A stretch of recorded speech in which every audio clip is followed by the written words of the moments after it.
तर विजयी मेळाव्यामध्ये दोन्ही ठाकरेंची एकत्र राहण्याची घोषणा, बाळासाहेबांचं स्वप्न पुन्हा एकदा साकार व्हावं असं राज ठाकरे यांनी म्हटलेलं आहे। आमच्या भाषणापेक्षा आमचं एकत्र दिसणं महत्त्वाचं असं उद्धव ठाकरे यांनी म्हटलंय।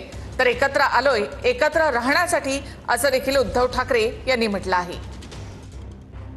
पुढे पुढे काय काय गोष्टी घडतील, काय काय गोष्टी होतील कल्पना नाही, परंतु मला असं वाटतं की ही मराठीसाठीची एकजूट ही कायम राहावी आणि महाराष्ट्रामध्ये सन्माननीय माननीय बाळासाहेबांचं जे स्वप्न होतं ते पुन्हा साकारावं अशी एक आशा, अपेक्षा आणि इच्छा व्यक्त करतो। एकत्र आलोय एकत्र राहण्यासाठी।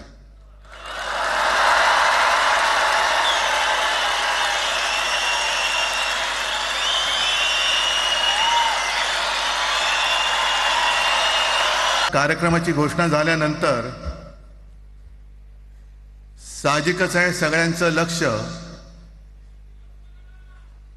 हे आज भाषणाकडे आहे, पण वैयक्तिक मला असं वाटतं की आज आमच्या भाषणांपेक्षा आमचं एकत्र दिसणं हे महत्त्वाचं आहे।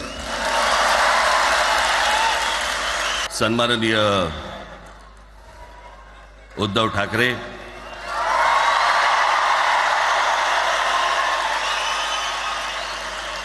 आणि माझ्या जमलेल्या सर्व तमाम मराठी बांधवांनो, भगिनींनो आणि मातांनो, आणि साहजिकच आहे की त्याचंही कर्तृत्व आपण सर्वांनी पाहिलेलं आहे।